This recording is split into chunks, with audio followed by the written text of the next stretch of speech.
For many, there is one mech that stands out most when they hear the word Battletech, or Mechwarrior. Its appearance happened at the right time. Just prior to the lawsuits that would see the Marauder and Warhammer rescind from their prominence, and prior to the Atlas becoming the face of the franchise and the Succession Wars era. It would be this maddened wolf that would become the most recognizable single element of the entire franchise throughout the 1990s. From here, it became the face of the original iteration of Mechwarrior 2, as well as for multiple products over that decade, from the Battletech card game all the way over to Mechwarrior Dark Age, despite it not being featured in that game itself. The design and the appearance of the mech was even used as a template for multiple other machines. Its popularity amongst players from the time of its emergence is firmly set in place, not just because of this branding and the history with the design, but because of its incredible attributes in-game as well. The only mech which is as well known, visually, at this point, is the Atlas itself. And that is even in spite of this mech's relative decline from view over the last 15 years. In universe, it seemingly displayed elements of a Marauder and a Catapult, but also the speed and maneuverability of a dragon. This monstrous mech would be the terror of the battlefield as a result of these attributes, upon its arrival in the Inner Sphere, at the head of the vicious and barbaric clans which created it. Famously, when first encountered during Operation Revival, battle computers were confused by it as they tried to assign it to either the Mad or the Catapult family, and this anomaly is where it would acquire its codename from its spheroid opposition. The mech was a monster which no machine in the Inner Sphere could hope to match, especially at tonnage. Even in terms of heavier combat vehicles, nothing the Great Houses or Periphery had came close to matching the raw firepower it possessed due to the advanced clan components on board. During the initial invasion, it is perhaps the ultimate clan battlemech, if not in reality, then in the minds of those who had it in their sights. Not just the face of a generation of wargames, but also the face of the clans themselves. This eternal war machine is the pride of one of the most important factions in the franchise itself, for better or for worse, and may have played a role with its own appearance and popularity in entrenching Clan Wolf within the franchise. In this video, we are going to discuss the alpha of the clan mechs, the head of the pack, the Timberwolf.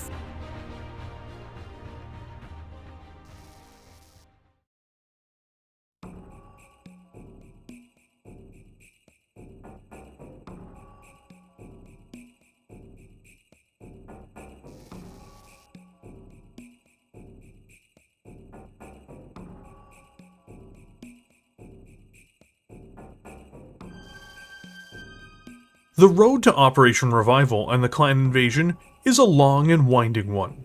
The journey of the Battlemechs which led the invasion began decades, or sometimes even centuries beforehand, and they can often find their origins in Star League-era machines, the ones which the Star League Defense Forces left with, alongside Alexander Kerensky in the Great Exodus.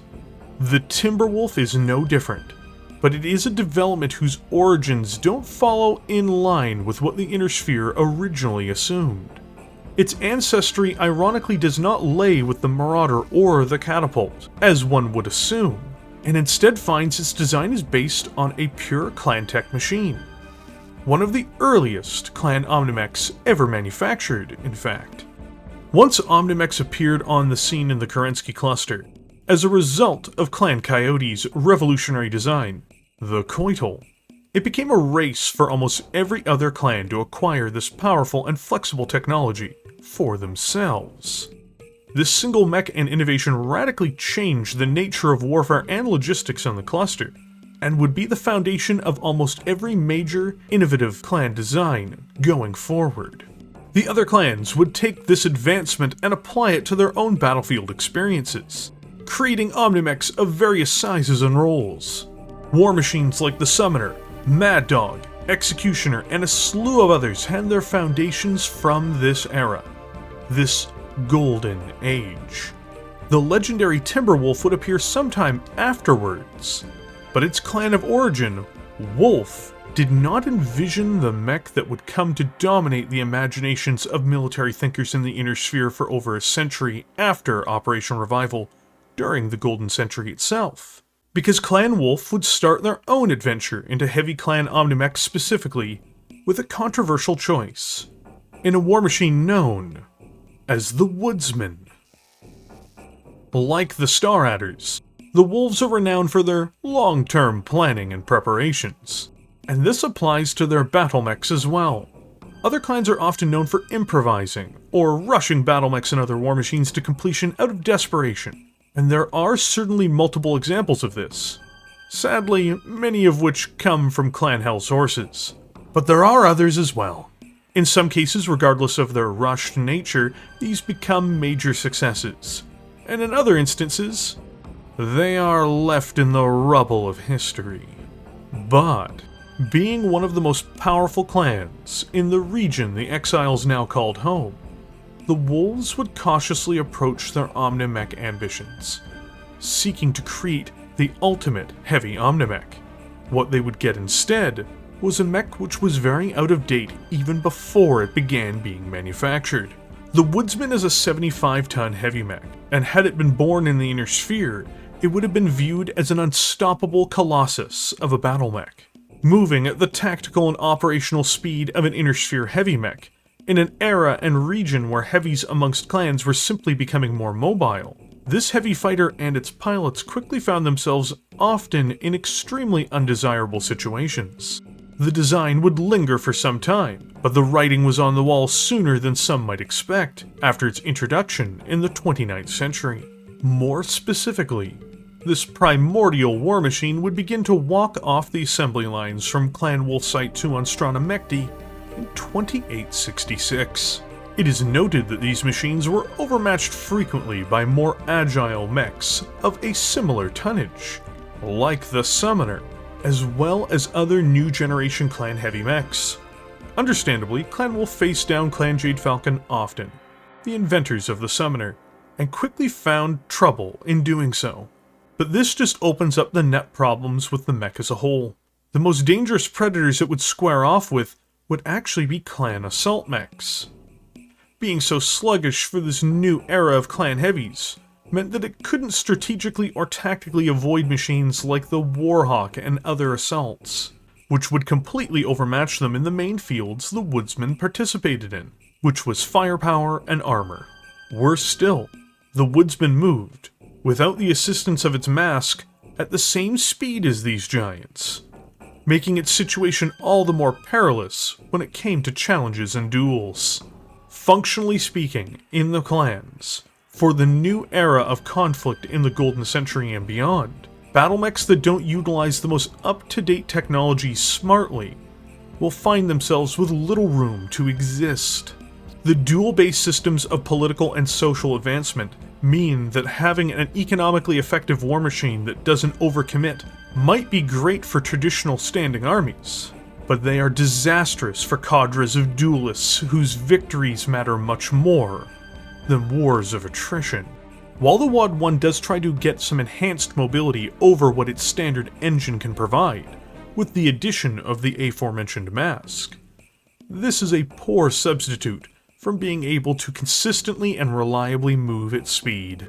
It becomes all the poorer, too, when one takes into account the risks involved with this half measure as well.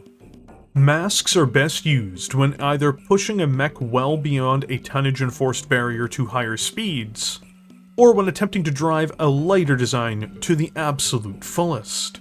When it is treated as a band-aid to boost the performance of an otherwise lethargic heavy or medium, this will bring nothing but dissatisfaction and debacle. The Woodsman was built to fight yesterday's war, at least as far as the clans are concerned.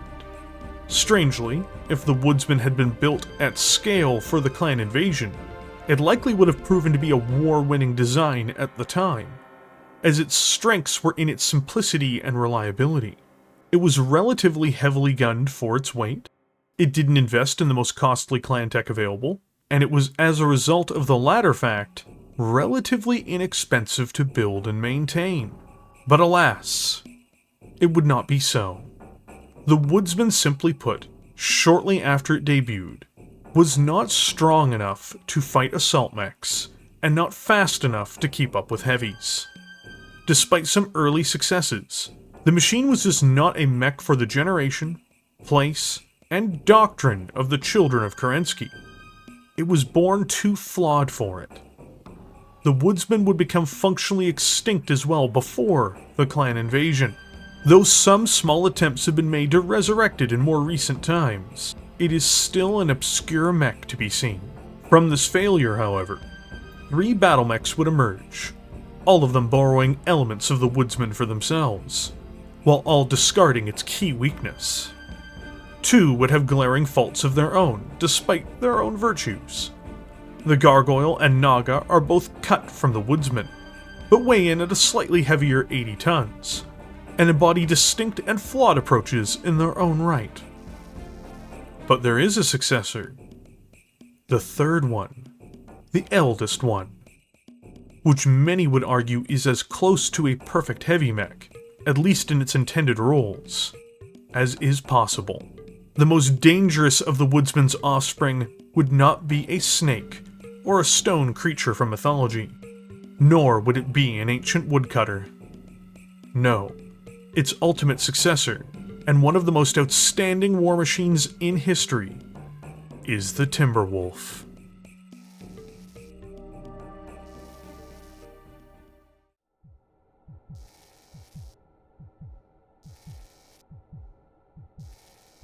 A 75-ton all-round platform, the Woodsman's general build resembles more of the sensibilities of the Great Houses or the SLDF than the bleeding-edge construction of the clans during the Golden Century. This results in the base chassis of the first-generation clan Omnimech being much more limited in its ambitions and scope, which is one of the leading contributors to its decline and replacement within 100 years of its first emerging. This also factored into the mech exclusively being deployed by Clan Wolf, though Clan Snowraven did operate some of them before the mech's final disappearance from use. Being an Omnimech, one of the most important key features behind the body of the mech is just how much availability there is for modular systems to be installed into the machine. For a mech weighing in at 75 tons, particularly for the clans, it does seem to be adequate, though not for the features it gives up in the face of other compromises the design makes. This is all to say, it has 27.5 tons of pod space on board, which is the same value as its much more well-known offshoot, the Timberwolf. As far as keeping the mech and its pod space cool is concerned, the Woodsman installs a total of 12 clan double heat sinks, including its base allowance, which results in it cooling 24 every turn. As with all Omnimechs, heat sinks can be added as needed by some configurations, though as far as a base is concerned, this is not bad when properly splitting fire, loadout permitting. When it comes to the core chassis itself, the most sophisticated and advanced clan technology found in the body of the mech is that it installs clan endo steel for its internal structure, saving 3.5 tons of weight off of the total size of the mech. Beyond this, it has a standard gyro and cockpit, as these are the only iterations truly available until the latter portion of the 31st century. As far as its remaining features, for electronics, the Woodsman has a Wolfcom 3.4 communications package, as well as a CW3 targeting and tracking system. In regards to quirks, it has the easy to maintain trait. This feature mostly impacts campaigns, and doesn't reflect any battle conditions in a standard pickup game. This aspect, however, is important to stress as it has another virtue that would be valued in the inner sphere, which is that it can be maintained with ease, even in comparison to other Omnimechs. This means it can be put out into the field faster, and with less cost and hassle, than its immediate stablemates. The single characteristic most responsible for the downfall of the Woodsman is in fact its movement and mobility. What functions quite well for most inner sphere mechs really just doesn't in the dueling-styled warfare of the clans. And it even becomes problematic if the clan mech in question is outnumbered by inner sphere opposition as well. Mobility and positioning are key to surviving and thriving in the battlefields of the 31st and 32nd centuries.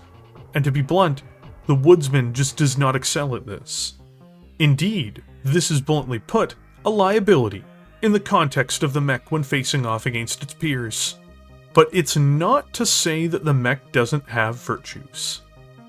First, it uses a 19-ton Wolf 300 standard fusion power plant, which allows it to move up to 64 km per hour, or 6 movement points in the tabletop game. This is very similar to an inner sphere Marauder. It is just to say that it is slow by comparison to almost everything else that was coming out at the time. And because of Clan XL technologies, its competitors often moved faster while maintaining similar firepower. The Woodsman doesn't have the weakness of having an XL engine, to be clear, which means it is less likely to suffer engine hits, and losing a side torso isn't nearly as crippling to its battlefield performance. But its overall ability to keep up with its enemies is simply very underwhelming. The designers did try to address this by giving the Woodsman a mask, but this is a short-term solution at best to its problems. It can only keep up with its primary enemies for a turn or two at best, without having a major risk to leg damage, which would only further cripple the Battlemech and exaggerate the machine's already dire mobility concerns. This high-risk system, in fact, was avoided by Mechwarriors in the Tumen to such a point that it was considered near useless, and rightly so. The Woodsman just wasn't the right weight to risk using a mask the way the engineers and technicians thought they would. Ironically, if it had an XL engine of the size and performance of its descendants, it likely would have never left service. Again, shirking the norms of its time, the Woodsman, beyond being a clan chassis which would natively have a case built into it, does not invest in advanced clan defensive technologies. When a decision was made by the creators of the Woodsman, if they had to pick between endosteel or ferrofibrous, endosteel is usually a better choice over the latter. All the same, the WAD does put a respectable amount of tonnage into this field. A full 13.5 tons of standard plating, Duralax heavy, more precisely, is applied to the chassis in order to protect it. This yields it 216 points of armor, which is allocated to its outer frame. This is by no means inadequate, but it falls short of many assault mechs, which is a major problem for the Woodsman. Why do I say this? Beyond the fact that it is true, unfortunately for the Woodsman, because it is slower paced, it will more often than not be forced to face down assault battlemechs in clan space. Inevitably, the defense and mobility of the Woodsman, despite on paper looking fine, are what doomed it. It went from being a decent all-round heavy mech, to something forced to face down assault mechs, or to be outmaneuvered by other heavies. A major inspiration for what would be the Timberwolf in its primary configuration, the Woosman Prime is an extremely smartly and heavily gunned machine. To start with, to deal with its heavier heat load, it does install 4 additional double heat sinks, raising its cooling to 32 per turn. This mostly works, but the mech will still run extremely hot under Alpha Strike-induced conditions. The base of the mech's offensive power is built around its twin Clan ER large lasers, with one mounted in each arm. These reach out to extreme distances and hit as hard as an inner sphere PPC. To further back these up, it has twin ER medium lasers, split between the 2 arms, and has an additional one mounted in the left torso. Opposing the left torso laser, there is an ER small laser. After this, it has twin LRM-15s, with 1 in each side torso, and 3 tons of ammunition split between them, giving it 12 rounds of fire per launcher. Finally, for dealing with infantry targets, it has 2 machine guns in the center torso. Overall, it has a diverse array of armaments, and closely resembles its descendant, despite having a slightly smaller missile total, and a mildly different variation of some of its smaller weapon systems. The offensive tools which the Woodsman has in its primary configuration were never the main issue that drove the mech towards extinction. It was its other traits. The other most commonly displayed variation of the Woodsman, regardless of the fact that it apparently had many alternative loadouts, is the A configuration. Resembling more of a Marauder in its weapons arrangement, this hot-running machine is powerful, but deeply flawed in its nature. It is energy-based, entirely, and this is both a blessing and a curse, as even with an additional 5 double heat sinks, bringing its cooling total to 34 per turn, it's just too hot for its damage output, at least in my opinion. Outfitted with a pair of ARM-housed clan ERPPCs as its main means of attack, the Woodsman A can head-clip targets with a lucky shot. Even if that doesn't happen, these particle cannons will strip or blast straight into almost any armored plating that they are put up against. This dynamic duo of destruction also take up most of the heat budget of the mech, if it's operating coolly as well, especially when firing on the move. The offensive package doesn't end there, however. This Woodsman does back these up with a right torso-mounted large pulse laser, as well as a left torso-mounted medium pulse laser, and another medium pulse laser in the center torso.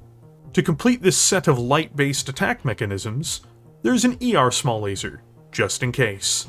The thing is, while these weapons are accurate and do reasonable damage, they don't pair well with the ERPPCs, unless there is extensive heat cycling. Overall, this is a mech that will, under most conditions, start to run hot.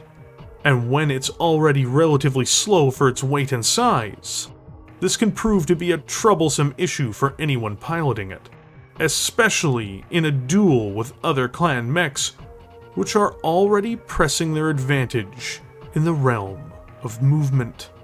There is a reason why the Woodsman fell out of favor. It belongs in the fields of battle of the early succession wars, or even in the Ameris Civil War. It makes for a poor duelist, and just as poor a striker, which most clan heavies are meant to be.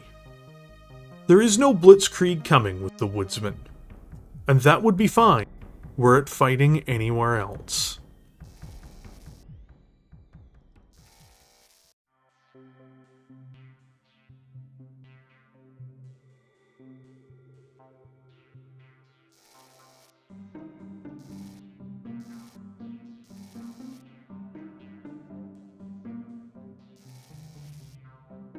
The shadow of the Timberwolf is a long one.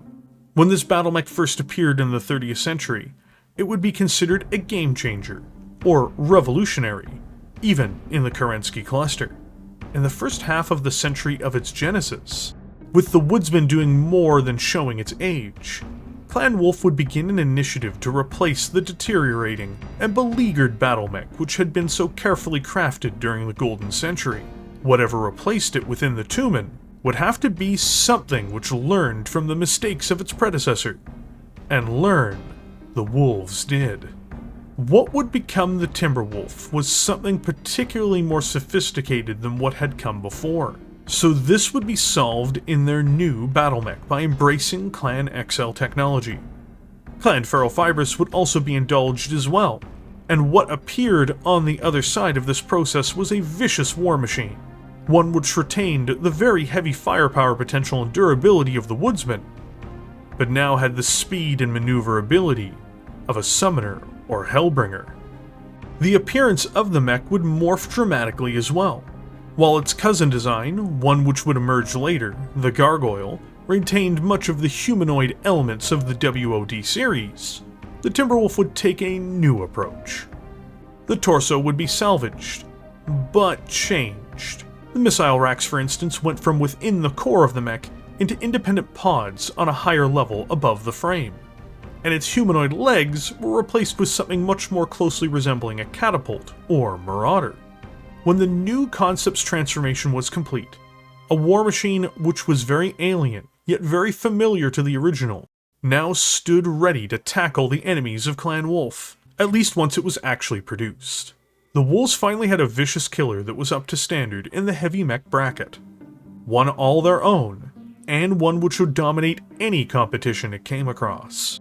Standards weren't just met by this marvel, in other words. They were set by it. It would appear in 2945, and in the same year, the Timberwolf would be battle-tested by combat trial, in a stunning victory for the clan. The first victims to fall to it would be none other than Clan Diamond Shark, where 2 wolf trinaries of mechs, mostly comprised of Timberwolves, would utterly crush the Shark's 13th cruiser cluster in the mech's debut. From that moment onwards, the Timberwolf would be an icon and a more than formidable Omnimech against the other clans. But, while other clan mechs with superb reputations, like the Mad Dog, Hellbringer, or Stormcrow, would eventually proliferate amongst the clans through trials, the same cannot be said for Clan Wolf's perfected heavy mech. It was of utmost imperative that the Wolves kept the Timberwolf under their control, in terms of its schematics and assembly.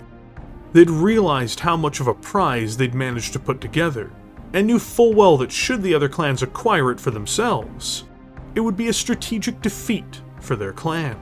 A hailstorm of trials would be launched against them for the specifications, or the right to manufacture the mech, but the Wolves would always manage to hold fast, and pulled no punches in their wonder weapon's defense. This played an important role in several outcomes in the years, decades, and centuries that followed, with the Timberwolf only being manufactured on the clan homeworlds from Strawn and Mechdi by Clan Wolf. It would deprive their rivals of this powerful Battlemech in numbers.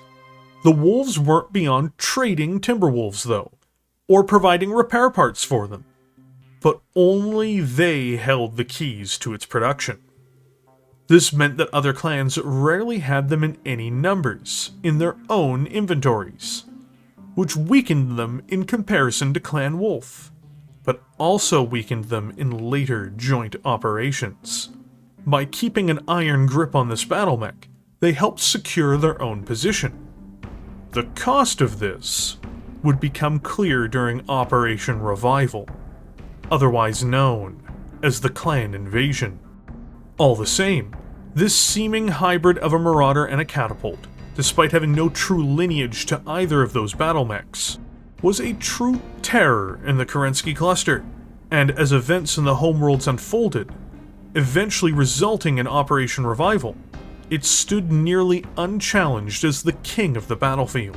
The Timberwolf would carry this title with it into the Inner Sphere, where its introduction was so terrifying and impactful, it changed warfare and mech design in the Inner Sphere in ways that no other clan mech did.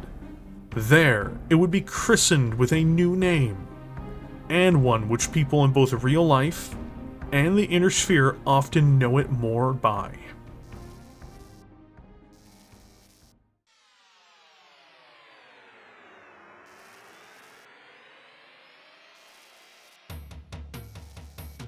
A clan-heavy Omnimech weighing in at 75 tons, the Timberwolf represents the apex of Clan General Battlemech design before the invasion of the Inner Sphere. It used the most advanced technologies to hand for the base chassis, and of course the clan's renowned and vicious weapon systems. In the minds of the defenders of the periphery and great houses, as well as perhaps in the minds of many Mechwarriors and commanders, it remained unchallenged in this position until the arrival of much more refined heavy mechs almost a century after Operation Revival, during the Dark Age. Beginning with its primary means of influencing a battlefield directly, the Timberwolf comes with 27.5 tons of pod space, the same as its ancestor the Woodsman. This amount of firepower is more than reasonable when taking into account clan lightweight components, as well as their lethal levels of damage per ton, even when combating one another. The most devastating Timberwolf configurations combine the core frame's main features with these facts to create absolutely deadly predators on the battlefield. But this feature must be married with the Battlemech's cooling, and unfortunately for its adversaries, the Timberwolf is very well synced from the outset. Before factoring in its Omnitech and the ability for it to add more double heat sinks as needed, The Timberwolf comes with 15 permanent double heat sinks, giving it the ability to reduce its heat by 30 every turn under normal conditions. This is a great total for a mech which uses a diverse array of weapons, but it may fall short on energy-focused variations, without further cooling being installed, of course. Many Timberwolves must be careful how much heat they float between rounds of combat, or they may bite off more than they can chew. For this famous unit's other internal workings, the first thing of note is that it has a standard cockpit and gyro, if for no other reason than its development in the 30th century. The internal structure of the Timberwolf, however, uses advanced clan endo-steel, which takes up critical spaces on board the Battlemech in exchange for the Timberwolf saving several tons of weight. As it pertains to its electronic components on board, the Timberwolf has a Con Series Type 2C communications package, as well as a Series 3 OPT targeting and tracking system. The latter of these gives the Timberwolf the absolutely superb improved targeting medium-range trait. While using the advanced rules, this means the mech has a 1 bonus to hit targets that fall within the mech's medium-range bracket, which makes it very, very dangerous in comparison to those who lack this powerful feature. But seemingly all things must have a price, and the Timberwolf also suffers from the weak head armor 1 quirk, which means that it functionally has 1 less point of head armor, again when using the advanced rules that allows for quirks. This isn't the end of the world, but it is something to be aware of. Regardless, these extra features are characterful for the mech overall, but it is worth noting that the medium-range targeting bonus is truly lethal. The biggest key difference between the Timberwolf and its predecessor, and the biggest key towards it being a successful design in clan space and beyond, is found in the realm of mobility. Instead of moving at the relatively brutish and sluggish pace of an inner sphere heavy mech, albeit with a slight edge towards survivability from critical hits as a result, the Timberwolf moves at the rate of battle that most clan heavies are expected to keep pace with. To attain this most vital feat, the Timberwolf discards the Wolf 300 standard power plant of its forefather, and instead replaces it with an immensely powerful 19.5-ton Starfire 375XL fusion engine, giving it a maximum speed of 86 km per hour, or 8 movement points in the tabletop game. This is a sensational rate of movement. Against other clan heavies, the Timberwolf can keep pace, and while doing so, will deliver its deadly arsenal into its enemies. Whereas the Summoner would make a fool of the Woodsman on a more than frequent basis. The same would not be able to be said for the Timberwolf, which more than famously is preferred by pilots over its Jade Falcon-born rival. This pace of battle also meant that when it entered the inner sphere, often the overwhelming majority of medium mechs could only match its movement, and others like the famously reliable and prolific but plodding Centurions or Hunchbacks were completely overwhelmed by its advantage in this space.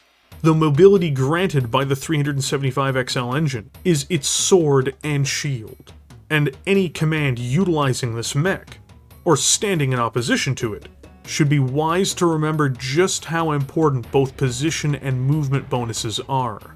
The Timberwolf, even over relatively open terrain, may be able to become as hard to hit as a medium mech racing across open ground, and this is a terrifying prospect. Worse for its slower opponents, especially as they close ranks with this monster. This agile land speed means that it may simply bypass them to score deadly flanking or back attacks. With the Woodsman's true weakness reduced or removed, its descendant, the Timberwolf, has proven itself to be one of the mightiest steel warriors in the history of Battletech. Often, mechs must sacrifice somewhere in order to achieve greatness in one category of fighting. The armored triangle almost seems to demand it. That which is fast often must sacrifice firepower or armor, and the same is true in the other realms.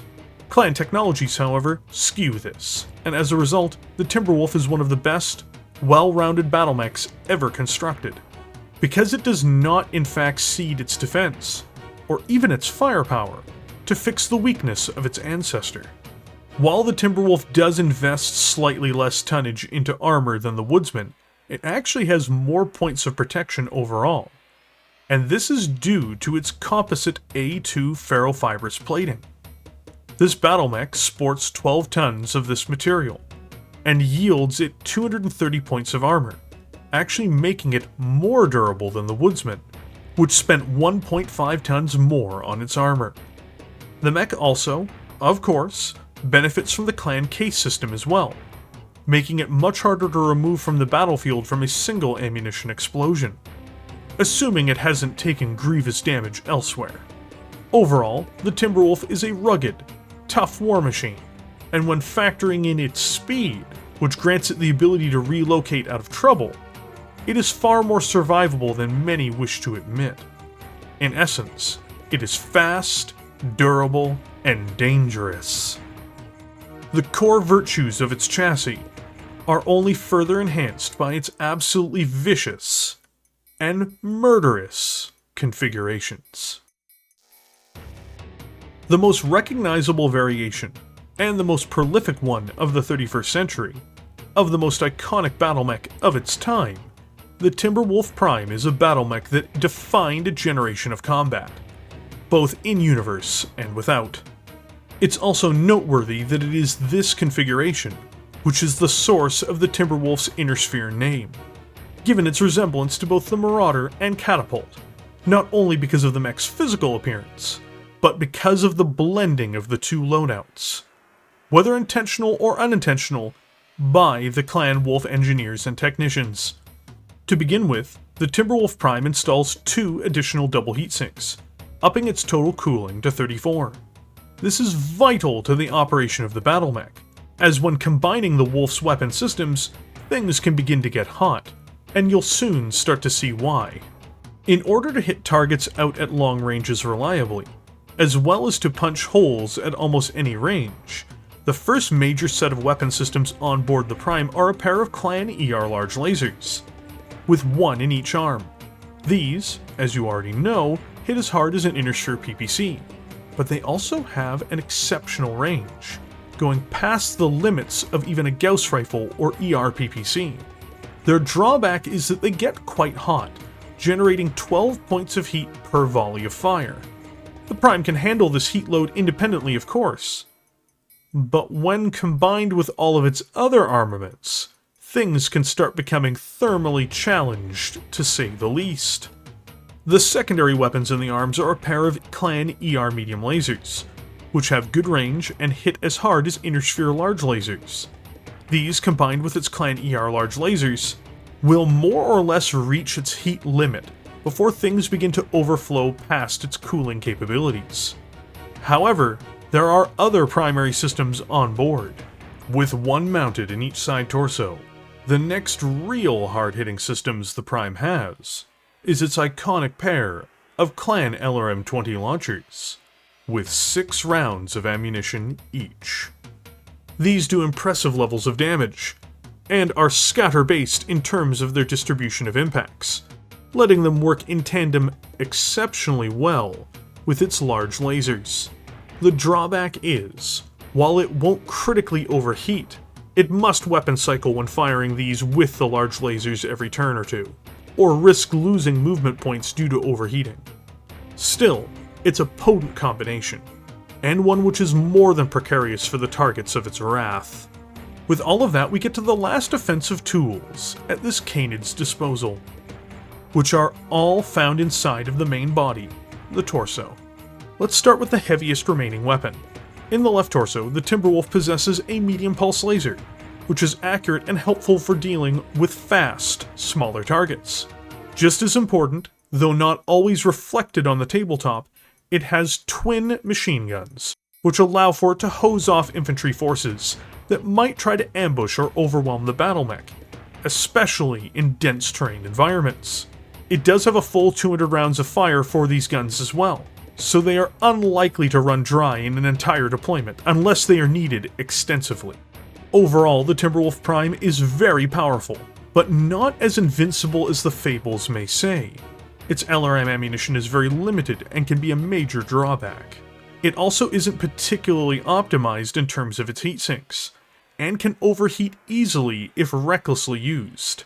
However, even with that said, and to be frank, when used wisely, picking when to fire and what to fire, as well as using its position and speed to an advantage, the Prime is an absolute monster to be forced to face down under almost any circumstances.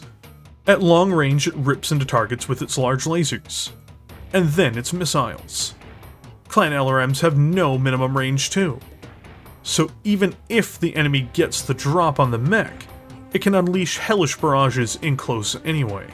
As the opponents move to engage it at their more ideal ranges, they will find they are just in more and more ideal range brackets for the Timberwolf, and should it be using cover well, it will without a doubt, piece by piece, take just about any enemy mech apart. This machine is impossible to build functionally without clan weapons technologies for their weight and effectiveness, as pretenders from the inner sphere would prove at a later time. The Prime configuration is the Timberwolf most people think of upon hearing its name, and its reputation is not born of rumors and mistruths. It is a devastating weapon of war, and a brutal duelist as well. Often the Prime, and perhaps the D configuration, are the variants most people see getting usage, and they have almost become the default state of being for the legendary Battlemech, at least in the minds of many. There are, in contrast, fortunately or unfortunately, more than a few others that are worthy of note, either in what they are trying to do, or in how effective they are on the field of battle itself. The B configuration lends itself towards becoming a mixed-range fighter, and one which invests a considerable portion of its weapons tonnage into a single device. What is fascinating is that the Timberwolf's best variants tend to be well armed because of its consistent expenditure on low-weight, high-return clan tech weapon systems. While 27.5 tons is a respectable total of pod space, it can be consumed very quickly by potent ballistic weaponry, for instance, while inversely, missiles and energy systems offer greater damage returns for the weight, especially with the Timberwolf already pre-investing into heat sinks. The B is a variant which strays from this path by instead embracing the use of Gauss weaponry. More specifically, it installs into the right arm a clan Gauss rifle with 8 rounds of ammunition. This high-velocity, magnet coil gun can end fights in a single hit, should it make contact with the enemy's head, and it has a superb range. The real problem is, 8 rounds is very much insufficient to feed this cannon, especially if the mech is needed for any deployment beyond even a single firefight. Arguably, it is not even sufficient for a single firefight either, truth be told, especially when calculating missed attacks in battle due to fighting at long or medium ranges. This also is the major flaw of devouring 13 vital tons of the Timberwolf's potential arsenal, all while not really using any of its thermal capacity, leaving some of its heatsink pool as a dead weight. This might not matter if its other systems use the rest of its cooling pool, but they really don't. In the left arm, it has a large pulse laser, which is superb for pairing with the Gauss rifle, and is quite accurate, but it will feel very lonely should the Gauss rifle run dry. To add to this, it has a small pulse laser backing up this gun, acting primarily as an anti-infantry asset. After this, the mech delves into missiles, with a standard SRM-4 and a standard LRM-10, both backed up with an Artemis 4 fire control system, as well as 1 ton of ammunition each. These honestly don't really contribute enough to the rest of the platform, especially once the Gauss rifle is liberated of its limited ammunition. For a short point of time, the Timberwolf B can inflict great damage and be a real threat. And, if used correctly, it can definitely play to its strengths. Sadly, should an engagement become a battle of endurance, should the Gauss rifle be wasted or damaged early on, the B is going to struggle to defeat a peer adversary, and even then, often it may have just been better off being a different Timberwolf altogether to begin with. Its greatest virtue in-game is that its battle value is heavily reduced in comparison to almost all of its Invasion-era Timberwolf counterparts.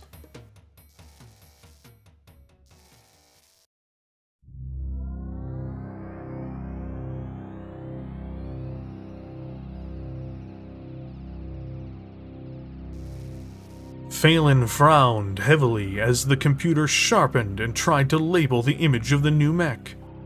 Confused, the computer identified it first as a catapult, then almost immediately reclassified it as a Marauder. It's got that hunched over torso with the bird legs common to both designs alright, and it's got the catapult's wing-mounted LRM launchers, but it also has the Marauder's weapon pods. And I've never seen that flat grey color scheme before either. Who and what the hell is it?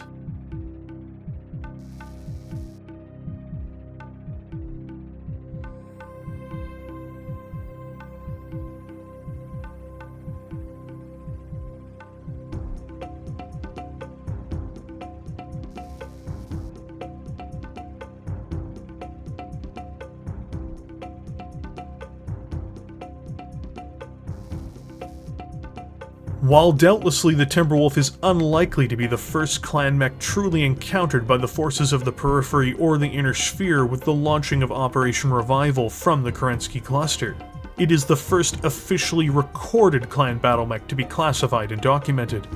The name it would receive, Mad Cat, was applied to the battlemech by Comstar. More specifically, by one Friedrich Steiner, otherwise known as Precentor Marshal Vogt. The reasons for it were simple. To the people it now crushed, the Mad Cat took on the appearance of both a Marauder and a Catapult, two fearsome heavy mechs of the Inner Sphere. Interestingly, the Timberwolf Prime, the mech encountered in this way that resulted in the classification, is truly very close to what a Marauder and a Catapult would be were they merged together. Its ARM-based ER large lasers hit as hard as the Marauder's PPCs, and it's backed up by medium lasers all the same. For its torso weaponry, it is very close to the Catapult, with similar mech-based pods on either side torso. The overall firepower of the Mad Cat 2 borders closely to what the full damage output of both mechs would be together, and funnily enough, it moves faster than both of them as well. For the Mechwarriors of the Inner Sphere, encountering this incredibly advanced and powerful armored bipedal vehicle was nothing short of a complete nightmare. With its powerful 75-ton feet stepping onto the surface of any Inner Sphere world in the opening stages of the invasion of 3049 and 3050, the Timberwolf knew no defeat. Nothing the Inner Sphere had could truly stand against it, not even assault mechs. It functionally outgunned the legendary Atlas, and worse still, could move almost twice its speed, allowing the Timberwolf to circumvent the old guardians of the great houses and overmatch them. Light heavies that could go the same speed would need, at best, to double-team the Timberwolf to come close to having a chance. And frankly, twin dragons, or double dragons if you will, even in their more powerful Grand Dragon configurations, would likely fall short of stopping this clan monster, especially with the superior, rigorously trained clan pilots being involved. Even heavy mechs of the same weight tier, which move more slowly, would be tested. Ironically, a Marauder and Catapult working together very well may fail, due to mobility and piloting, to take down a single mech which had been bestowed their mutual namesakes. Medium mechs, the very heart of the Inner Sphere's mech forces since the Star League era, were even more pitiful against this alien invader. Whole lances might fall before its baleful gaze. Too lightly armored and not fast enough to escape its speed and pure firepower, the plight of the average medium mech was truly hopeless in the face of the Timberwolf's aggression, let alone multiples of them. The Mad Cat's footprint in the invasion era cannot be denied. In fact, documents regarding its use and technical breakdowns specifically indicate that the Timberwolf played a major role in Clan Wolf's success on the battlefields of the former territories of the Star League during the invasion. This can be somewhat collaborated when noting that they had the highest concentration of these vehicles, and the other clan's access to this mech was much more restricted. Was the Timberwolf a war-winning machine? Honestly, you might be able to say yes. At least the armies of the Great Houses seemed to believe so. There are few campaigns where it was a major element of a clan force in the 31st century, where Mad Cats functionally failed, at least against inner sphere opposition. It was also the chariot for several prominent figures, including the eventual Khan of Clan Wolf, Vlad Ward, but more importantly, it was the final ride of the Jade Phoenix, Star Colonel Aidan Pryde. Pryde had been a summoner pilot throughout most of his career, though would find himself in a Timberwolf named Deathtrap in his final outing on Tukayyid. The name proved fitting, as Pryde would not, in fact, survive his tour on Tukayyid during this pivotal battle. It's noteworthy that the Falcons, despite being functionally defeated in many senses, would be able to claim a draw from their Comguard opponents, despite not really fitting the criteria for having done so. Their own plans and tactics proved inadequate as a whole, but the biggest single contributor to their near win or near draw must be put at the feet of Pryde. He and his mech, as well as his cohort, the reconstituted Falcon Guards, would fight in a desperate effort to find victory for Clan Jade Falcon. In fact, the Falcons themselves, regardless of the truth of it, believe that he was decisive in them achieving what they did. Internal bickering, politicking, and poor decisions on the part of the wider Falcon forces harmed their operation, and Pryde himself was not immune to the effects of this from staff above him. He would have successes in the plains and even the city of Olala, an objective of the Falcons, but the Comguards outpositioned their avian foes, forcing them into withdrawal despite his efforts. It was said that the Phoenix within his Deathtrap was a phantom on the battlefield, a nightmare for the Comguard forces to deal with, as he and his trusted guards struck like lightning, either fading after causing catastrophic damage, or overwhelming their enemies altogether. Unfortunately for them, the Falcons' efforts would inevitably begin falling apart, under the immense pressure from multiple Comguard divisions, especially after reinforcements began to arrive from the now completed Ghost Bear victory elsewhere on Tukayyid, as it freed up reserves to be dispatched to the Falcon Theater. While Aidan Pryde and his troops may have been successful, and one high-achieving unit can change the fate of a battle, it is hard to say they can salvage an otherwise disastrous campaign. His time in Clan Jade Falcon would come to a close on Tukayyid in the last leg of the operation, where he left the world in a radically different way than the average clanner lived within it. Without going into the unfortunate details of Mr. Pryde's personal life in the clans, the Jade Phoenix would discover that one of the Mechwarriors in his unit, a young woman named Diana, was in fact his daughter, born naturally by his lover and sibling, Perry. This Mechwarrior, who would become a blood-named warrior and more than simply respected in her own life in the years that followed, had been badly wounded and trapped within her mech, and needed to be medically evacuated. With the Comguard forces closing in order to open a window for her safe evacuation and escape, Star Colonel Aidan Pryde would take to his Timberwolf, the Deathtrap, for its final journey, this time going to battle to sacrifice himself to save someone else, a daughter he never knew as such. He did something alien to what his culture was in many respects, fighting until he could no longer, in order to save his offspring. The Star Colonel would destroy at least a company of his Comstar adversaries, and as he did, his entire mech would be burned down in the process. The Deathtrap performed as one with its master, fighting in a battle that is the stuff of myths and legends. That was the day he truly became the Jade Phoenix, and died for something most of his peers would never understand.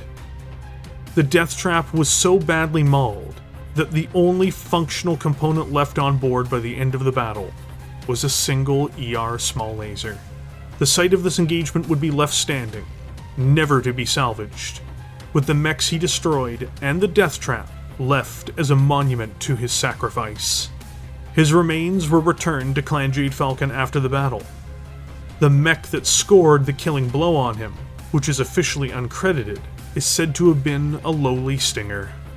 During Operation Revival, feats like those of Aidan Pryde throughout the invasion, as well as just stable battlefield performance by even average clan pilots, created a legend around this particular Battlemech. And, while no others had the right to build Timberwolves for themselves, barring Clan Wolf, its future would increasingly fall out of their hands. Because where there is so much success, eventually others will attempt to seize such glories for themselves. After the Refusal War during the latter portion of the clan invasion in 3057, the Timberwolf would be manufactured in the Inner Sphere for the first time on Ark Royal under Clan Wolf-in-Exile. Though its fate as the beast's manufacturer is not an indefinite one, as the events of the 3070s would see the entire complex it was built in destroyed and never reconstructed. Inside of Clan Wolf proper, on the world of Weingarten, the Timberwolf would still be forged, albeit at insufficient levels. In spite of being a dominant force throughout the clan invasion, Fedcom Civil War, and Blakist era, the sun seemed to slowly be setting upon the design. In truth, beyond just difficulties manufacturing the Timberwolf, there were too many pretenders to its throne by the new eras.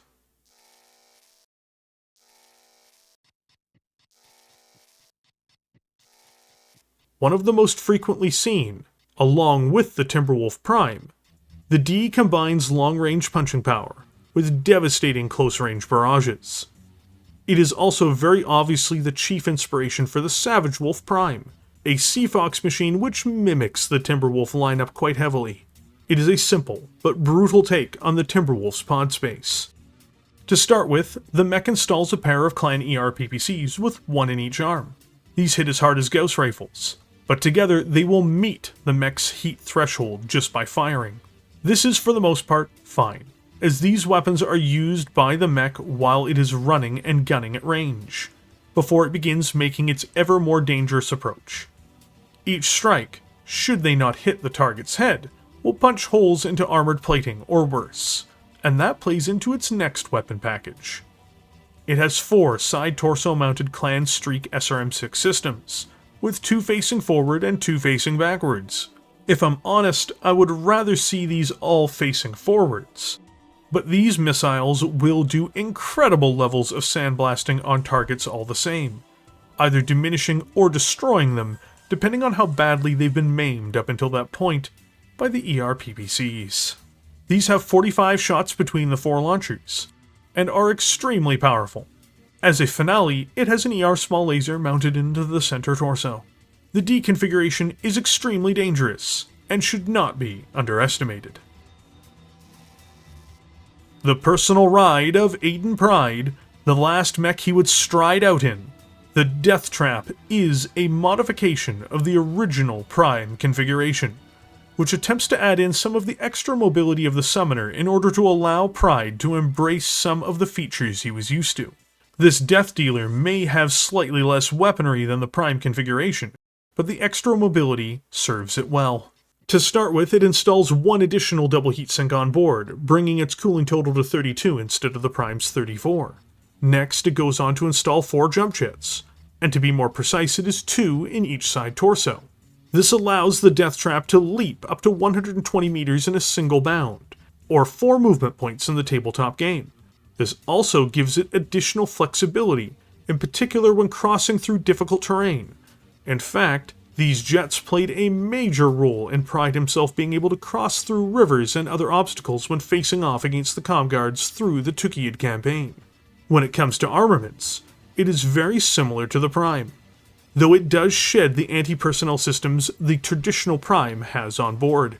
First, it has twin LRM-20 launchers with 6 rounds each. Then, it has an ER small laser mounted into the torso. It does shed the medium pulse laser in order to make room for the jump jet systems though, just as a quick note. When it comes to its arms, it mirrors the original completely.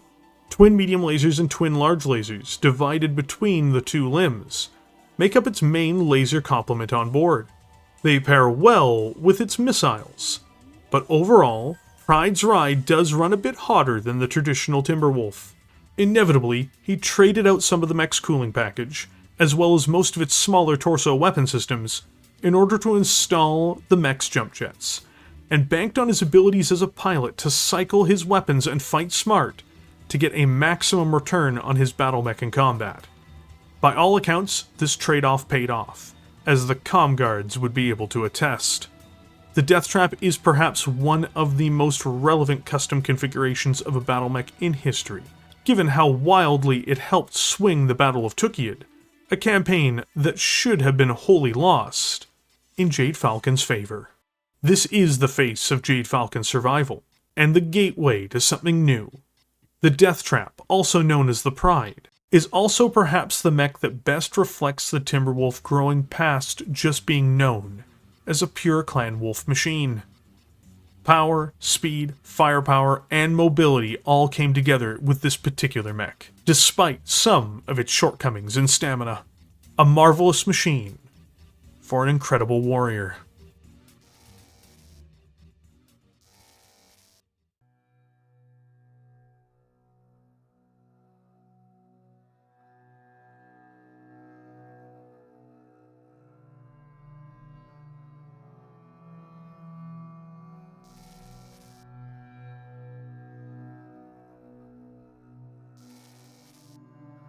Primus, I have taken to calling this model the Mad Cat. As with the Catapult mech, the machine boasts two long-range missile pods, one in each side of its forward thrust torso. It walks on bird legs, which gives it a hobbling, bobbling gait, though the pilots seem to have been able to conquer that tendency. Quite an achievement. With the low gravity on the asteroid, in addition to the standard catapult features, two Marauder-type weapon pods have been added. They have large lasers over medium lasers, two more medium lasers, one in each side torso, and two machine guns mounted in the center torso, round out the weapon selection. Yes, a most impressive machine. Indeed, with an army of such mechs, we could make Blake's dream of a united humanity a reality in short order. Mindu stared through the image of Focht. I shall order our armorers to modify our existing catapults to this configuration. I am afraid that is not possible, Primus. As you saw in the battle tape, Phelan Kell attacked the machine, but failed to damage it. Were we to create a mech with such an array of weapons, we would be unable to armor it sufficiently. On the other hand, if we gave it the armor it needed, the mech would be unable to move because of the current power-to-weight ratios available to our fusion engines.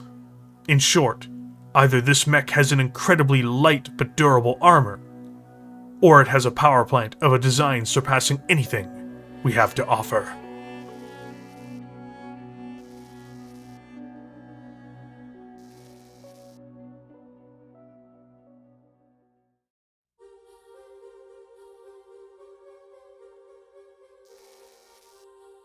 Obsession is a dangerous thing. Unfortunately for the denizens of both the Inner Sphere and the clans, even and especially Clan Wolf, the Timberwolf would be so wildly successful that there would be pressure on all sides to mimic the Battlemech, or even outdo it. Countless attempts would be made by the Inner Sphere and clan powers to do so, and as a result, a slew of designs would emerge over the centuries since its arrival into the Inner Sphere. While this video is about the Timberwolf, I think it's important to give the stage for a few moments to simply recognize the full impact it has had on the setting, beyond just its feats stepping over the battlefield in the deadly duels found across human space, but really in how it has impacted whole industries and militaries.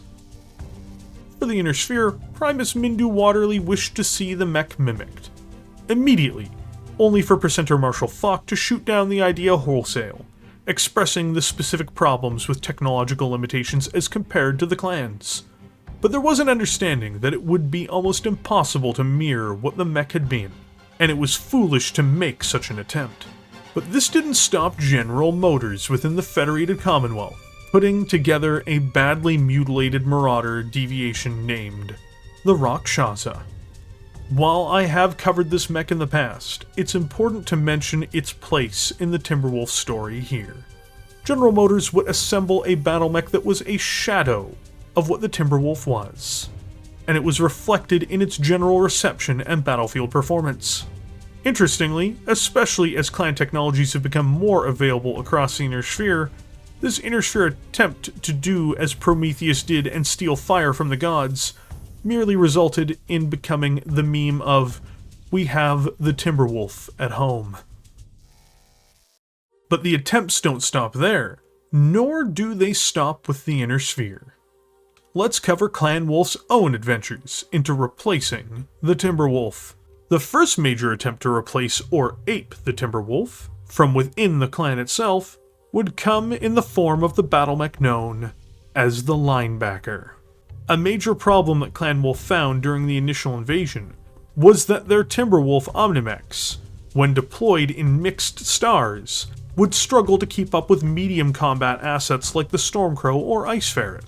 The solution to this was, in the leadership's mind, to slowly begin the process of replacing the venerable Timberwolf, which, to be clear, was something the clan had also wanted to look into before the invasion itself began.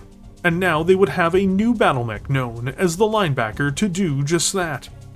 Needless to say, while it did perform some of the duties required of it, it never was able to supplant and replace the Timberwolf, as despite keeping pace with these lighter mechs, it really sacrificed too much to achieve this. Inevitably, the replacement was simply not up to the high standards of the original. Now you might say to yourself, well, clearly they wouldn't try to replace the Timberwolf a second time with a machine inadequate to the task.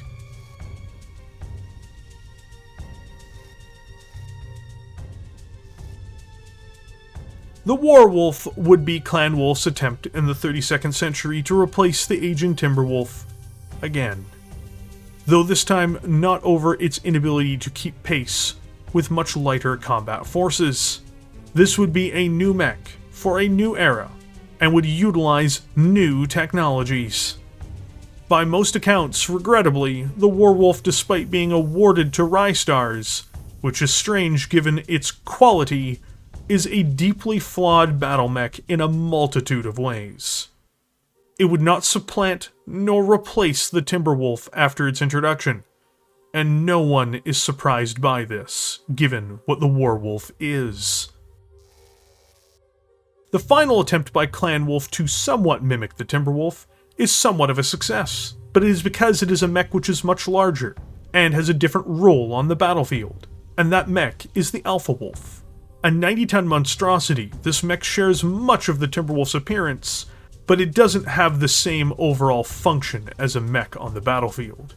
So, there are 4 mechs directly inspired by or intended to replace the Timberwolf, 3 of which were by the clan that made the mech in the first place. But there are yet more machines out there that have done this as well.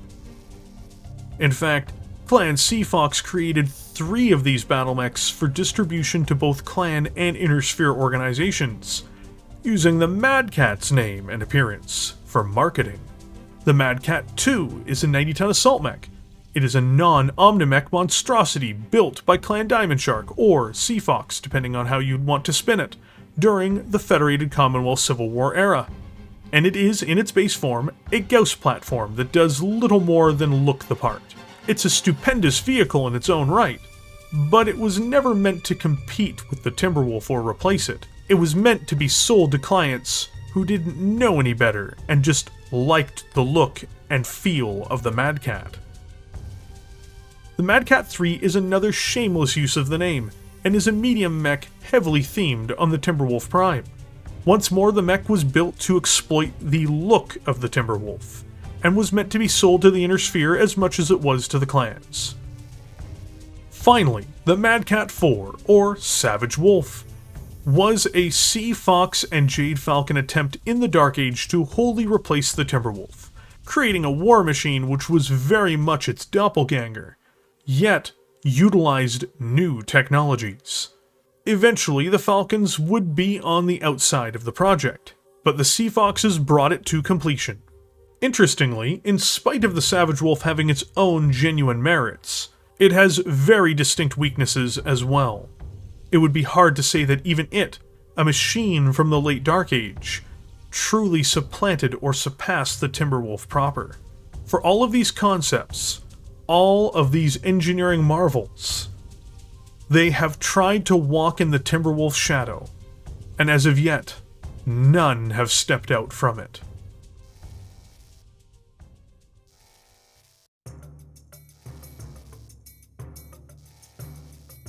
A product of the early years of the clan invasion, the Timberwolf S leans into enhancing the variant's mobility, as well as exploiting clan missile technologies.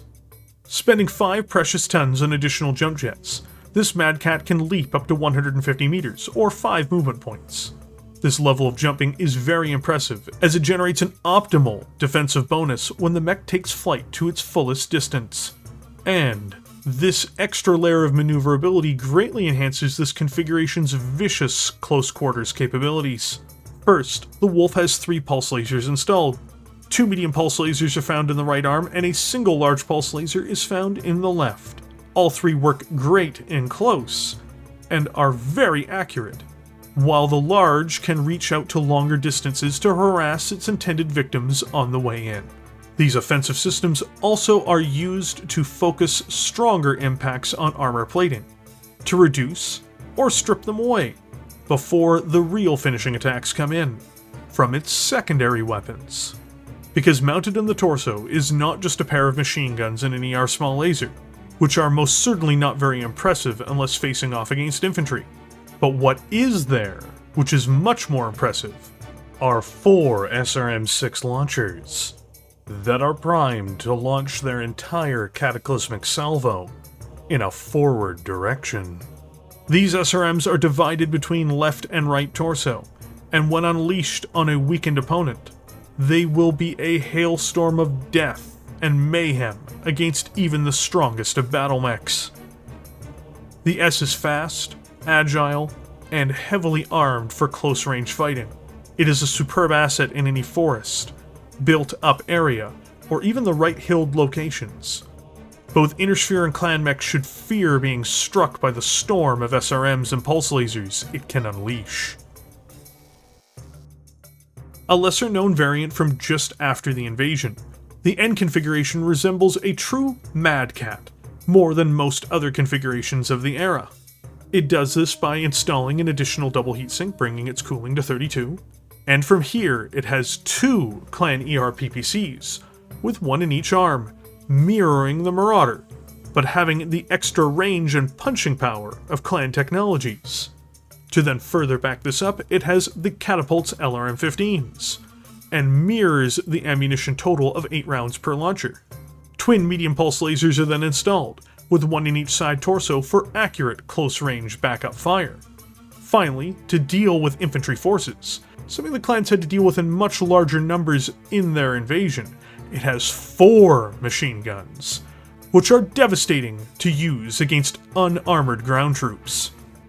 Overall, the N is really just much closer to the actual Marauder and Catapult merged together, by using PPCs instead of large lasers. LRM-15s are the Catapult's main armament, rather than LRM-20s as well, for instance. Overall, it's an interesting design, which hits harder with its energy weapons, but at the cost of some of its missile complement. A product of the latter years of the clan invasion, namely in 3059, the H configuration is another Timberwolf that borrows heavily from the Prime, only this time using new energy weapon technologies. Heavy lasers do impressive damage for limited tonnage, but at the cost of high thermal outputs, as well as precision. The H reinforces the mech's cooling capacity with 3 additional double heatsinks, bringing its cooling total to 36 per turn. Outside of this, it functionally has 5 systems on board. The mech more or less only has main weapons, rather than a series of smaller support systems, something many alternative Mad Cats retain from the Prime. For its arm-mounted pods, it has a pair of heavy large lasers, which hit with a force greater than a Clan ERPPC, though it's slightly less range, with less accuracy, and for more heat. Unlike other mechs which use heavy lasers to their fullest effect, the H does not have a targeting computer, unfortunately, so these are just less accurate. When they do hit though, it is always a mighty blow. A center torso mounted ER small laser, I should be clear, is its only and final backup weapon. The real upgrade for this mech though comes for its missile launchers, where it retains the original LRM-20s, but upgrades them with Artemis IV fire control systems, increasing the lethality of its missile barrages. It then also doubles the ammunition to 12 per launcher, dramatically increasing the stamina the mech has on the battlefield. Overall, the H is a mixed bag, but it's very powerful due to its launchers alone. Inversely, the less accurate heavy lasers are devastating haymakers. They just aren't reliable ones. The two systems also can't work together in the same turn without critically overheating the Battlemech, but they can act independently of one another, either mixing the systems and firing, or alternating fire between missiles and lasers every turn depending on the need.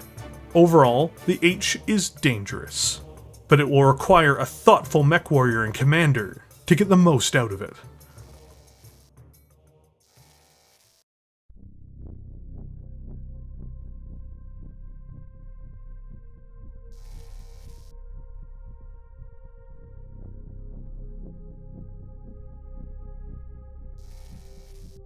The Dark Age began as an era of decline for the mech that had so radically transformed military thought, and had carried the clans so far in their military adventures into their ancestral home.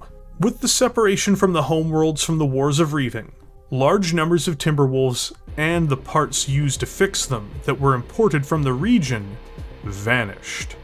Misfortune then visited itself upon the mech further, as domestic runs of these machines in the Wolf occupation zone were in competition with a multitude of other newer Battlemechs. This would cause slowly, as the world began to move forward into the 32nd century, for the Timberwolf to fade, but not disappear, from view.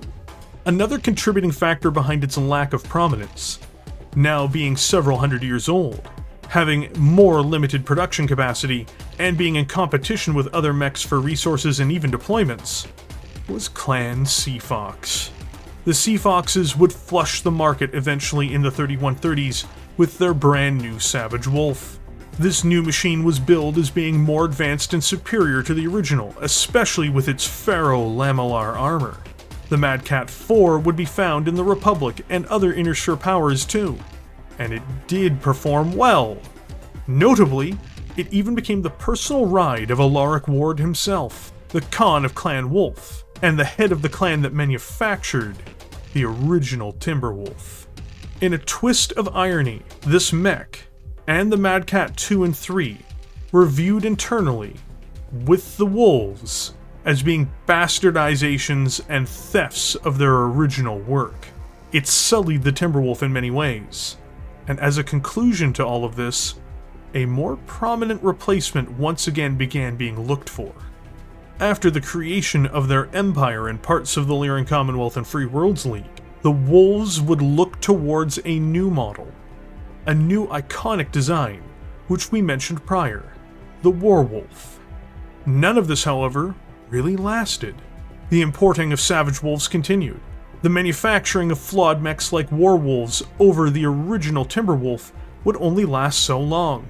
Alaric Ward, who himself still piloted a Savage Wolf, and who believed the Timberwolf had been devalued by the Seafoxes, would eventually order Kalon Industries on Thermopolis to retool several production lines to begin making new Timberwolves, as well as maintenance components for them.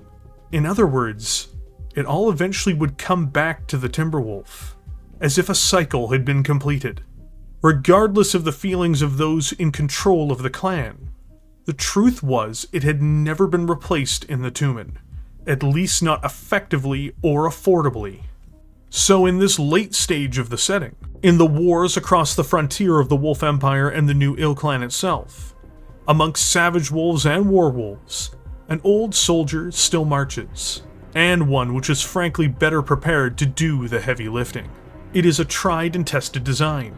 It is manufactured by the clan itself, and isn't a fox wearing its skin. And of course, it costs wildly less than the bleeding edge savage wolf in question. Better yet, on the field of battle itself, this old dog, to be quite clear, competes evenly with the Sea Fox Wonder Weapon, and surpasses it when factoring in that it does not have the vulnerability or extreme cost of a double XL engine, and it massively outperforms and overtakes the deeply flawed Warwolf too.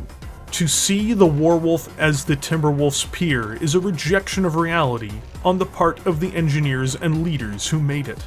The king has yet to be dethroned by any other clan heavy attempting to perform the same vital role in the Tumen. There have been many attempts by other factions, including quite capable ones, but none have taken what the Timberwolf is and pulled it away from where it began. In the Dark Age and Ilclan era, its creators would have to come back to it. All of the clans of the Inner Sphere hold it in their inventories, either because of trade or salvage. It is still the premier clan heavy mech, never overtaken, and just as deadly as before. While its Inner Sphere counterparts have grown in lethality over the preceding century, they have not come to truly match this ferocious killer yet, in the same way the clans themselves have not. Just as it was in the invasion 100 years prior, the Timberwolf is embroiled in warfare. Whether it be a chosen steed of a Hellshorse's Mechwarrior, or even a Jade Falcon one in the hinterlands, or more importantly yet, as a defense cluster cadet fighting for their lives, the Timberwolf is standing in the heart of the cauldron of warfare that is the Inner Sphere at this time. It has carried the clans to more victories than almost any other mech, and while it may be challenged, none have yet to take its crown. Not truly.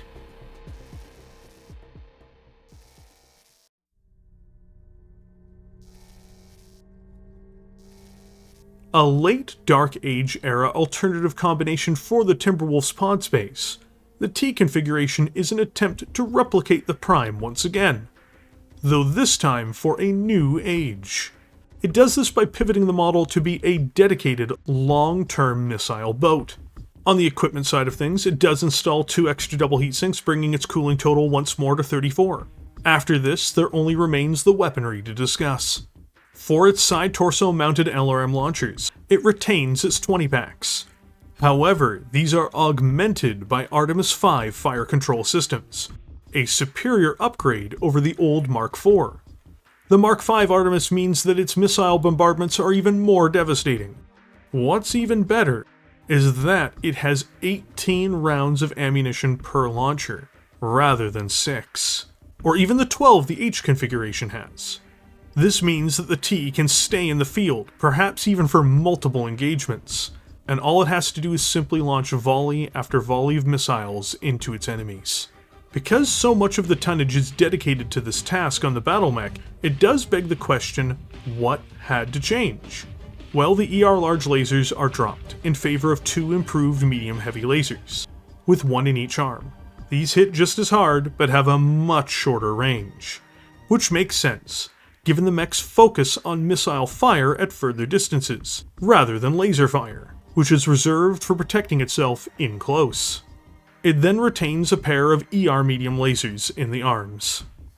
In terms of its torso-mounted laser complement, it has a pair of ER small lasers as a final barrier against enemy vehicles who get too close, as well as an ER small pulse laser for dealing with infantry once more, and perhaps lighter armored targets. Overall, the T is a very smart reimagination of the original Prime. It focuses in on its missiles, but doesn't leave the mech vulnerable to fast strikers who might otherwise try to disrupt it in close. It's a versatile, fantastically strong heavy mech, which will help any force break down its enemies before claiming victory. Initially deployed in the year 3100, the W configuration is a variation from the opening of the 32nd century, which aims to make an intense close-range killer. Dedicating a heavy amount of tonnage to a single ballistic system is often not a wise decision for a Timberwolf, but in this instance, it brings results. With that said, however, let's begin looking over its acquired features. First, the Mad Cat comes with a supercharger, bringing its maximum speed for short bursts past 100 kilometers per hour. This is absolutely fantastic in terms of giving the mech options on the field, and also, terrain permitting, if it runs in a straight line, potentially making it very difficult to hit. More importantly though, this system allows the W to potentially engage this feature at the right time to gain truly important positioning advantages over its enemies, or to bug out of a bad situation. When it comes to its weaponry, there are not many systems, but each and every one of them matters. Hitting with the force of an asteroid strike seemingly, the main weapon carried by the W is an Ultra AC-20 autocannon, which is found in the right arm. This devastating cannon will blast gigantic holes in enemy mechs when engaging its rapid-fire mode. It is tied for being the highest damage weapon in the game with the HAG-40 and MRM-40. But instead of landing in clusters of 5, it lands in 2 brutal slugs of 20 damage sets. Each one can potentially blast the head clear off a mech, but given just how impactful each round is, they might just shatter the target without a lucky head strike regardless. It has 20 shots with the gun, or 10 rounds of fire at full auto. Terrifying. But what else is on the menu, you may wonder? Only weapons that complement it. A pair of SRM-6 streaks are installed into the side torsos, with 30 rounds of ammunition between the two. These are excellent follow-ups to the initial cannon blasts, and will potentially destroy enemies just through crit-seeking if its deadly volleys find symbiosis with their autocannon counterparts' attacks. Finally, it has a left arm mounted ER medium laser, and an ER small laser. Overall, the W is absolutely ruthless, incredibly fast when it needs to be, and supporting truly hideous close-range weapon systems, it will rush in, overwhelm, and annihilate any of its enemies, given the chance. It is truly unique amongst its Clan Wolf alternative configuration peers as well, carving its own path. It goes almost without saying, approach confronting this mech with a plan, or your own machine will be headed to the salvage yard.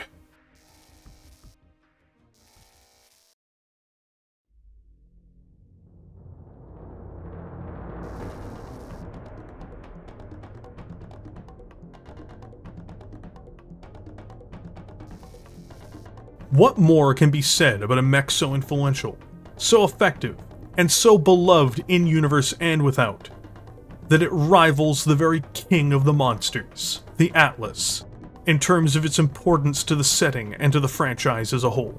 For many, when they hear the term Battlemech, their first thoughts will come to the Timberwolf, or Mad Cat, as many would prefer to refer to it as, and those thoughts will linger little elsewhere.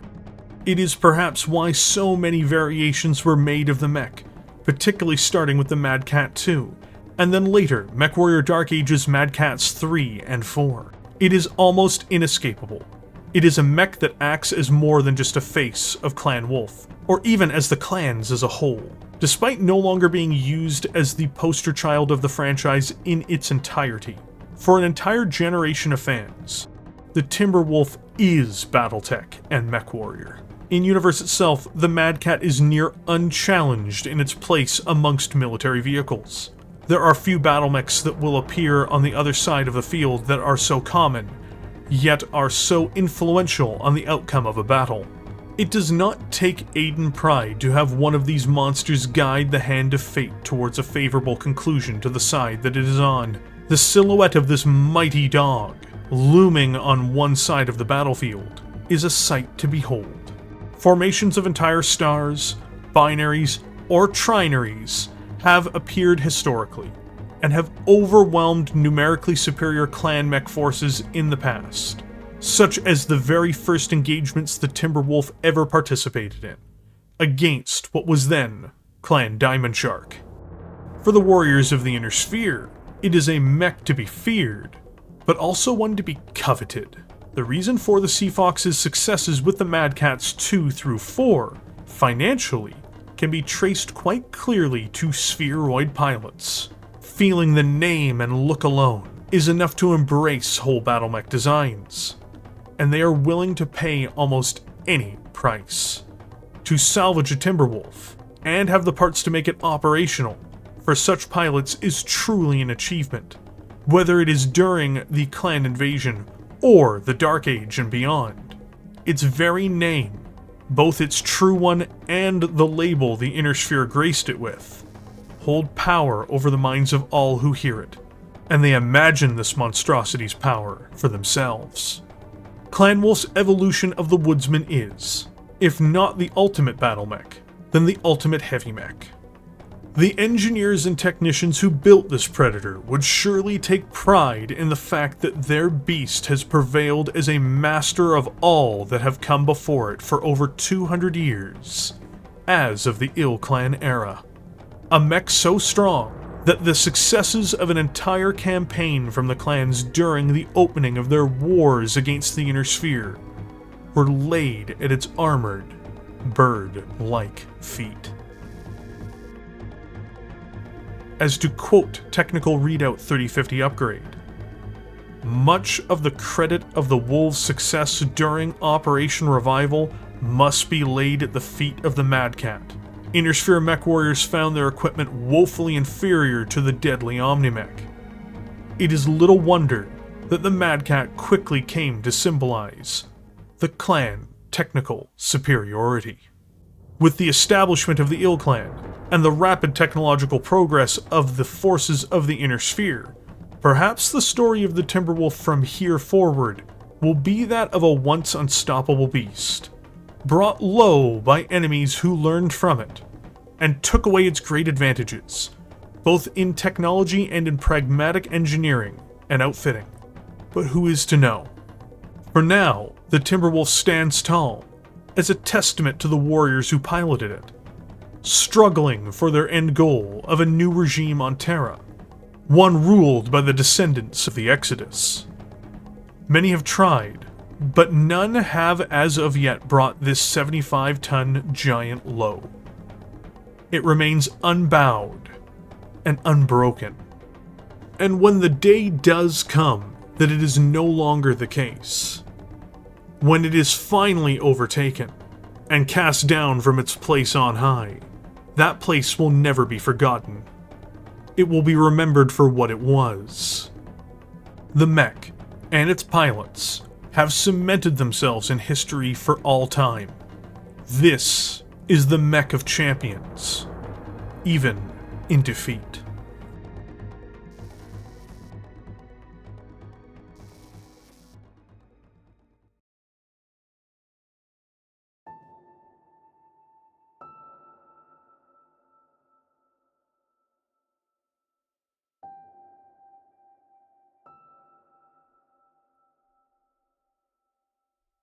All Aidan Pryde knew was that he was satisfied about the Mechwarriors' rescue.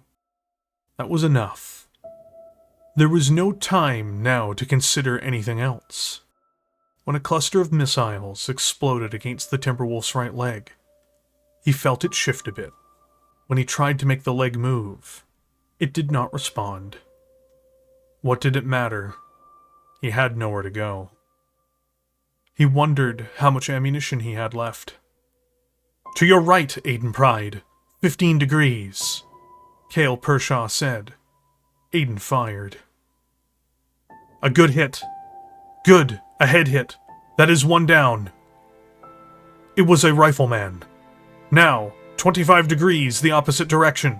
Launch a missile salvo. Good, direct hit. You hit one in the torso, and the other near the cockpit. I think it is going down." A blast of heat rushed over him like a wave.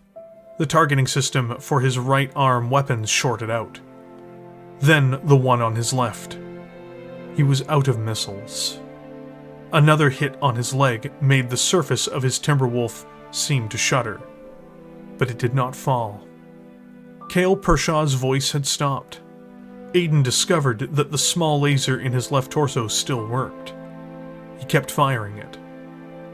Outside of the viewport, there was a huge flash. He had hit something. There was no way he could come out of this battle alive. The flames would envelop him again. For one of the few times in his life, he laughed. Firing blindly, he laughed again when he felt the reverberations of a nearby Comstar Battlemech exploding. Another blast, and another mech went down. My death could not be fearful. Am I not, as Martha said, the Jade Phoenix?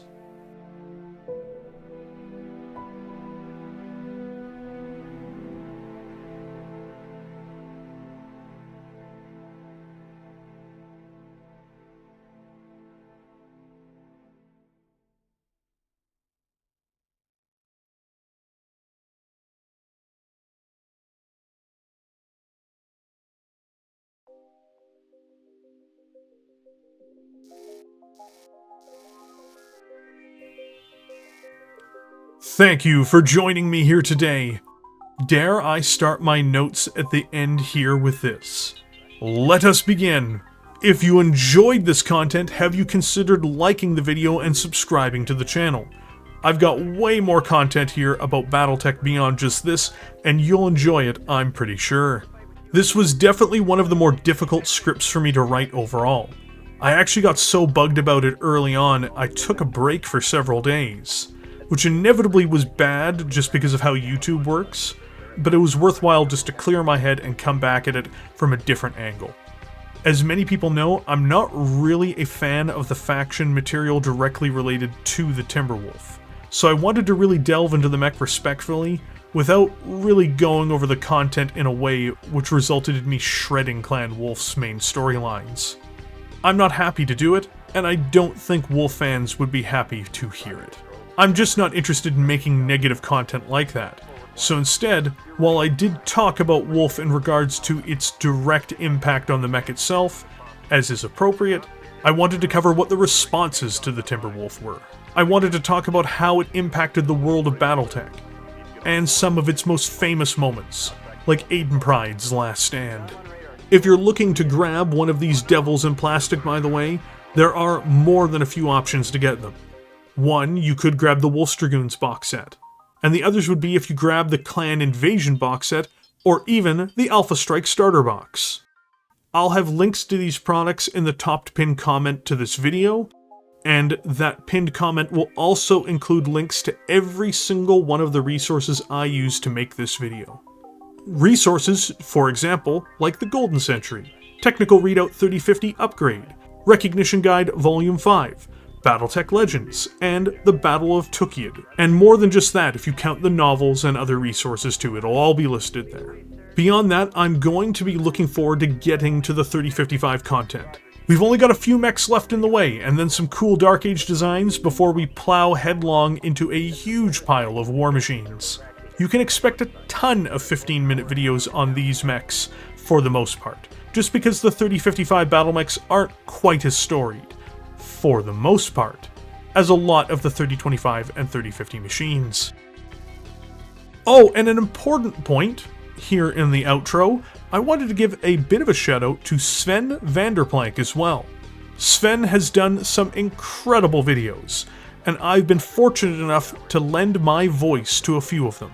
One which I did not lend my voice to, but am very much hoping everyone will see, is his upcoming first Succession Wars video. I have a thumbnail on the screen for it right now. It premieres tomorrow, on Saturday, September 2nd, 2023. If you've got the time, check it out. I will have a link with the resources post in the pinned comment below. Also, a side note, a huge thank you to everyone who showed up on stream to help me take gameplay footage for some of what you saw here in this video. You guys who joined me for some Mechwarrior 5 are absolutely incredible. Thank you very much. And as a final note, I would like to thank Michael Long for contributing a few images to this with a custom Timberwolf model he made. It's very beautiful, and I did appreciate using it in a shot or two. And also to Art of Battletech for their participation in making the Timberwolf mod, which I used with Mechwarrior 5 along with the folks who helped me take the gameplay footage to actually put it all together. So big thank you to you two guys as well. You're amazing. But here's the part you've all been waiting for, if you want to support the content I do here in a more direct way. In other words, videos like this one, have you considered becoming a channel member?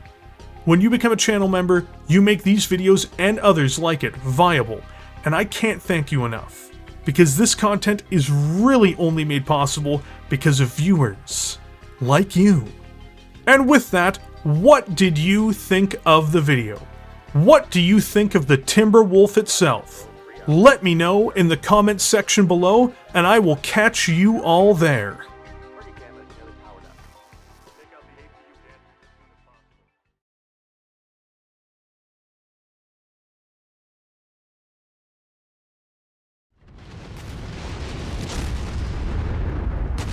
The Jade Phoenix is having his Jade Phoenix moment, I think, boys!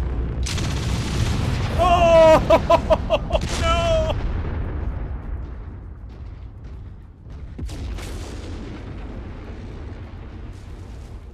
The Comstar's not f***ing around anymore!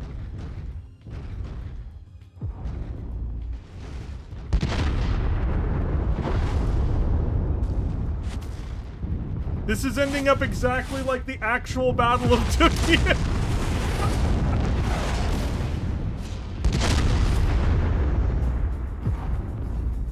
This is ending up literally like the real Battle of Tukayyid, dude. Oh. Smoke running scared. Moving in for the kill. Oh.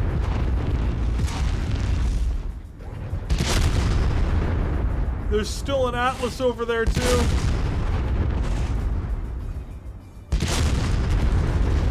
Oh, they killed each other. Oh my god. That's epic. That is absolutely epic.